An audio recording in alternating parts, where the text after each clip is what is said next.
اعوذ باللہ من الشیطان الرجیم بسم اللہ الرحمن الرحیم نحمدہ ونصلی علی رسولہ الکریم وآلہ الطاہرین اما بعد قال اللہ تعالی فی القرآن الحکیم وهو اصدق الصادقین وقوله الحق بسم اللہ الرحمن الرحیم یا ایھا الذین آمنوا کتب علیکم الصیام کما کتب علی الذین من قبلکم لعلکم تتقون۔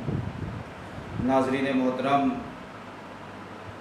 روز وفات ام المومنین مادر حضرت فاطمہ زہرا سلام اللہ علیہا،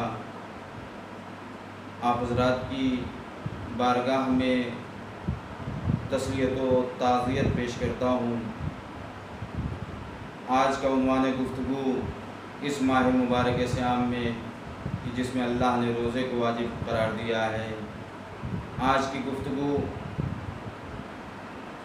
بی بی خدیجۃ الکبریٰ کے فضائل کے سلسلے میں چند لمحے کرنی ہے۔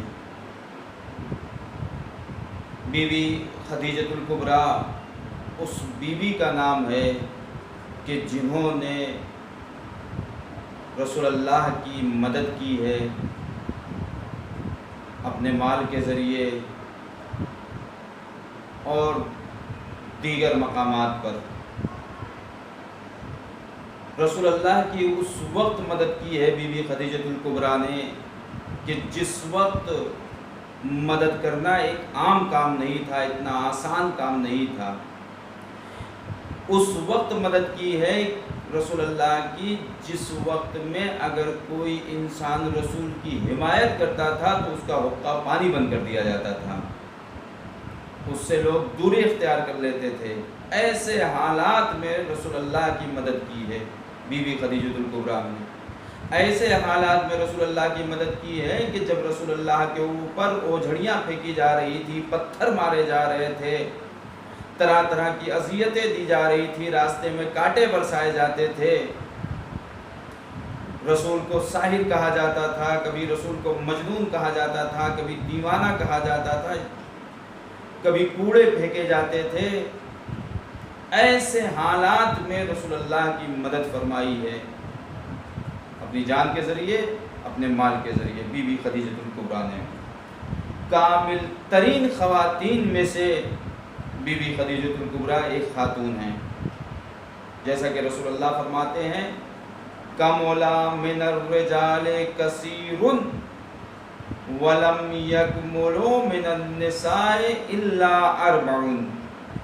مردوں میں بہت سے مرد کمال تک پہنچے، لیکن خواتین میں صرف 4 خاتون کمال تک پہنچی۔ نمبر 1 آسیہ بنت مزاحم امرأۃ فرعون۔ پہلی خاتون آسیہ بنت مزاحم ہیں جو فرعون کی زوجہ ہیں، فرعون کی زوجہ ہیں۔ فرعون دشمن خدا، اس کی زوجہ آسیہ دشمن خدا کے گھر میں اپنے ایمان کو محفوظ رکھا۔ جناب آسیہ نے کتنی خوش قسمت ہے جناب آسیہ کہ دشمن خدا کے گھر ہیں لیکن ایمان محفوظ ہے۔ لیکن بعض بد نصیب ایسی عورتیں ہیں جو رسول کے گھر میں بھی رہ کے با ایمان نہیں ہیں۔ اس کے بعد دوسری مریم بنت عمران، تیسری خاتون جو کامل ترین ہے خدیجہ بنت خویلد، اور چوتھی خاتون فاطمہ بنت محمد صلی اللہ علیہ وآلہ وسلم۔ یہ حدیث تفسیر نور الثقلین میں آئی ہوئی ہے۔ پھر اس کے بعد رسول اللہ دوسرے مقام پر ارشاد فرما رہے ہیں اِنَّا أَفْضَلَ نِسَاءِ أَهْلِ الْجَنَّةِ خدیجۃ بنت خویلد و فاطمہ بنت محمد و مریم بنت عمران و آسیہ بنت مزاحم۔ اہل جنت کی افضل ترین عورتوں میں سے جناب خدیجہ، جناب فاطمہ، جناب آسیہ اور جناب مریم ہیں۔ جناب خدیجہ کی فضیلت کے لیے یہ کہنا کافی ہے کہ خدیجہ اس شخصیت کا نام ہے، اس ذات کا نام ہے جس پر اللہ اور اس کے ملائکہ سلام بھیجتے ہیں۔ جیسا کہ حدیث میں آیا ہے، رسول اللہ فرماتے انا جبرائیل آتانی لیلتن اسرا بی فحینا رجعتو، جب جبرائیل مجھے معراج پر لے کر گئے اور اس کے بعد جس وقت میں واپس ہونے لگا قلت یا جبرائیل هل لک من حاجت، تو میں نے جبرائیل سے کہا اے جبرائیل کیا تمہیں کوئی حاجت ہے، کوئی ضرورت ہے؟ قال حاجتی، میری حاجت ہے ان تقرأ علی خدیجہ من اللہ و منی السلام، کہ میں اپنا اور اللہ کا سلام خدیجہ تک پہنچاؤں. یعنی خدیجہ اس شخصیت کا نام ہے جس پر اللہ اور اس کے ملائکہ سلام بھیجتے ہیں. پھر اس کے بعد جناب خدیجہ، اہل سنت کی کتاب میں بیوی عائشہ سے حدیث ہے، قالت عائشہ ما غرت علی امرأۃ لرسول اللہ صلی اللہ علیہ وآلہ وسلم، حضرت عائشہ فرماتی ہیں کہ میں نے خدیجہ سے جتنی حسادت کی تھی اتنی کسی اور نبی کی بیویوں میں سے کسی اور سے حسد میں نے نہیں کیا. کما غرت علی خدیجہ لکثرت ذکر رسول اللہ، میں حسد کرتی تھی اس لیے کہ خدیجہ کا بہت زیادہ رسول ذکر کرتے تھے صلی اللہ علیہ وسلم، ایہا و ثنائہ علیہا، بہت زیادہ ان کا ذکر کرتے تھے اور ان پر حمد و ثنا، مدح و ثنا ان کی کرتے تھے.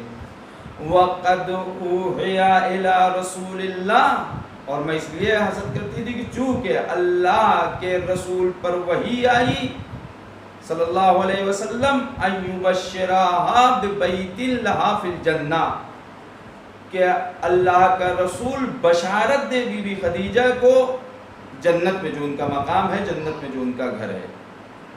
دوسرے مقام پر حضرت عائشہ فرماتی ہیں قالت عائشہ کان النبی صلی اللہ علیہ وسلم اذا ذکر خدیجہ، فرماتی جب بھی رسول خدیجہ کو یاد کرتے تھے اثنا علیہ فاحسن الثناء، بہترین مدح و ثنا کے ذریعے یاد کرتے تھے. قالت فقرت یوما، میں نے ایک دن حسد کیا، فقلت ما اکثر ما تذکرها حمراء الشدق قد ابدلک اللہ بها خیرا، میں نے رسول سے کہا آپ یہ بنا دانت والی بوڑھی عورت کو اتنا زیادہ یاد کرتے ہیں جبکہ اللہ نے ان کے بدلے میں ان سے بہتر بیویاں آپ کو عطا کی ہیں. پھر رسول اللہ فرماتے ہیں قال ما ابدلنی اللہ عز وجل خیرا منها، اللہ نے خدیجہ سے بہتر کوئی بیوی عطا نہیں کی ہے.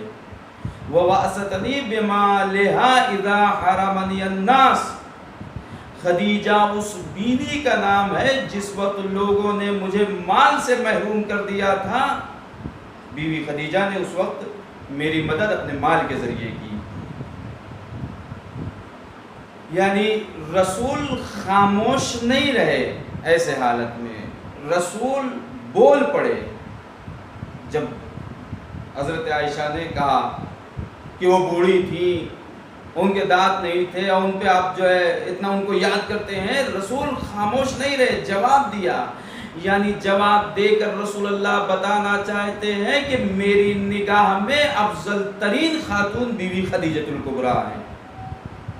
پھر اس کے بعد اسی سے ملتی جلتی حدیث دوسرے مقام پہ حضرت عائشہ سے ان رسول اللہ صلی اللہ علیہ وآلہ وسلم کانا یکسر ذکر خدیجۃ الکبریٰ،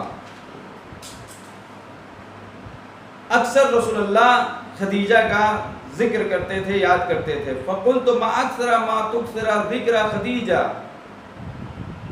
وقد اخلف اللہ لک من خدیجۃ عجوز حمراء الشدقین قد ہلکت فی دہر، میں نے رسول سے کہا آپ کتنا خدیجہ کو یاد کرتے ہیں جبکہ خدیجہ سوائے بوڑھی عورت اور جس کا دانت ٹوٹا ہوا تھا اس کے علاوہ وہ کچھ نہیں تھی. اللہ نے خدیجہ کو ہلاک کر دیا. فغضب رسول اللہ صلی اللہ علیہ وآلہ وسلم غضبا، اس بات کو سن کر رسول شدید ترین غضبناک ہوئے جناب عائشہ پہ. ما رأیتہ غضبا مثلہ قط، میں نے اس سے زیادہ رسول کو کبھی غضبناک نہیں دیکھا. یہ حدیث طبرانی سلیمان ابن احمد المعجم الکبیر جلد 32 صفحہ نمبر 11 میں ہے. اہل سنت کی معتبر کتاب میں یہ حدیث موجود ہے. یعنی خدیجہ اس ذات کا نام ہے جس کی اگر کسی نے توہین کی تو رسول اس پر غضبناک ہوئے. یعنی اگر زوجہ رسول خدیجہ کی توہین کرتی ہے تو رسول اللہ اس پر غضبناک ہوتے ہیں. تو زوجہ رسول پر رسول اللہ جب غضبناک ہو سکتے ہیں تو وہ افراد کیسے بچ سکتے ہیں جو رسول اللہ کی بیوی خدیجہ کو 40 سال کا کہتے ہیں، جو طرح طرح کی توہین کرتے ہیں، جو ام المومنین کہنا گوارا نہیں کرتے. رسول اللہ بھلا ان پر کیسے غضبناک نہیں ہوں گے؟ اور بیوی خدیجۃ الکبریٰ کا مقام وہ ہے کہ بیوی خدیجۃ الکبریٰ کے لیے رسول اللہ جب بھی اپنے گھر میں کوئی بکری ذبح کرتے تھے یا کوئی جانور ذبح کرتے تھے تو جو بھی بیوی خدیجۃ الکبریٰ سے محبت رکھتے تھے، چاہتے تھے، ان کے ہاں ہدیہ پیش کرتے تھے. یعنی خدیجہ اس ذات کا نام ہے کہ اگر بیوی خدیجۃ الکبریٰ سے کوئی محبت کرتا ہے تو اللہ کا رسول اس کے لیے ہدیہ پیش کرتا ہے. آج اسی بیوی خدیجۃ الکبریٰ کی وفات کی تاریخ ہے. جب وفات قریب آ گئی تو بیوی خدیجۃ الکبریٰ نے اپنی بیٹی فاطمہ سلام اللہ علیہ کو قریب بلایا اور بلانے کے بعد کہا، بیٹی میری وفات کا وقت قریب آ گیا، مجھے شرم آ رہی ہے کہ میں رسول سے کہوں یا رسول اللہ آپ اپنی وہ چادر جس پر وحی نازل ہوتی ہے، وحی کے نزول کے وقت آپ اوڑھتے ہیں، اس کا مجھے کفن دیجیے گا. میں اپنی زبان سے نہیں کہہ سکتی، لیکن بیٹی جب میری وفات ہو جائے تو رسول اللہ سے میری یہ وصیت کر میری یہ بات پہنچا دینا کہ اپنی اس چادر سے مجھے کفن دیں. جب بیوی خدیجۃ الکبریٰ کی وفات ہوئی وہ وقت بھی آیا کہ رسول نے غسل و کفن دیا اور وہ چادر کہ جس کی وصیت ہوئی تھی اس سے کفن دینے لگے. بس ایک مرتبہ جبرائیل آئے، یا رسول اللہ آپ پر درود و سلام ہو، اللہ کا پیغام ہے کہ خدیجہ نے اپنے مال کو میرے اسلام کے لیے قربان کر دیا، لہٰذا میں خدیجہ کا کفن دوں گا. جناب جبرائیل 5 کفن لے کر آئے آسمان سے، جس میں سے ایک کفن تھا بی بی خدیجۃ الکبریٰ کو. یعنی بی بی خدیجۃ الکبریٰ کو 2 کفن ملے، ایک رسول اللہ کی چادر، ایک اللہ کی طرف سے جو کفن آیا. میرے عزیزوں، میں کہوں گا اے بی بی خدیجۃ الکبریٰ، آپ بہت خوش نصیب تھیں کہ آپ کو 2 کفن ملے، لیکن آپ کا نواسہ کربلا کے میدان میں بے گور و کفن پڑا رہا. ولعنت اللہ علی قوم الظالمین سیعلم الذین ظلموا ای منقلب ینقلبون. پروردگار تجھے واسطہ ہے محمد والے محمد کا جملہ مومنین مومنات کے گناہ صغیرہ و کبیرہ کو بخش دے. جو مومنین مومنات پریشان ہیں ان پریشانیوں کو دور فرما، جو بیمار ان کو شفاء کاملہ و عاجلہ عطا فرما. پروردگار امام زمانہ کے ظہور میں تعجیل فرما، ہم سب کو امام کے اعوان و انصار میں شمار فرما. ربنا تقبل منا انك انت السميع العليم. ما شاء الله لا حول ولا قوة الا بالله العلي العظيم. ربنا تقبل منا انك انت السميع العليم.